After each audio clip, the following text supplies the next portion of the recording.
దివంగత ఎమ్మెల్యే మాగంటి గోపీనాథ్ కుమార్తెలు ప్రయాణిస్తున్న కారు హైదరాబాద్ ఔటర్ రింగ్ రోడ్డుపై యాక్సిడెంట్ అయింది. ముందు వెళుతున్న డీసీఎంను ఢీకొట్టింది కారు. ఈ ప్రమాదంలో మాగంటి గోపీనాథ్ ఇద్దరు కుమార్తెలతో పాటు మరో యువకుడు డ్రైవర్కు గాయాలయ్యాయి. గోపీనాథ్ పెద్ద కూతురు 23 ఏళ్ల అక్షరకు తీవ్ర గాయాలైతే చిన్న కూతురు 19 ఏళ్ల దిశీరకు స్వల్ప గాయాలయ్యాయి. నార్సింగ్లోని తెలంగాణ పోలీస్ అకాడమీ సమీపంలో రాత్రి 8:52 ఈ ప్రమాదం జరిగింది. కేసు నమోదు చేసిన పోలీసులు దర్యాప్తు చేపట్టారు.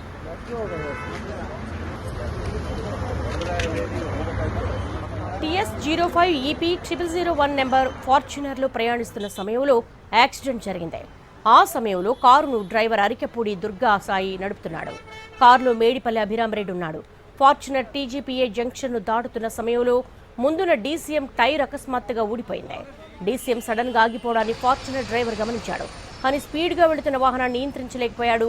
డీసీఎంను ఫార్చునర్ బలంగా ఢీకొనడంతో తీవ్రంగా దెబ్బతింది. గాయపడిన వారిలో ఒకరైన అక్షరకు గచ్చిబౌలిలోని AIG ఆసుపత్రిలో చికిత్స చేస్తున్నారు వైద్యులు. ఆసుపత్రికి వెళ్లి అక్షరను పరామర్శించారు బీఆర్ఎస్ వర్కింగ్ ప్రెసిడెంట్ కేటీఆర్.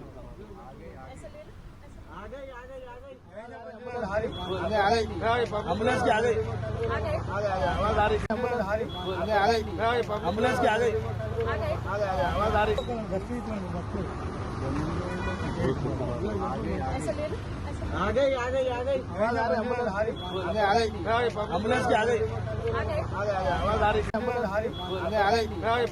आ गई।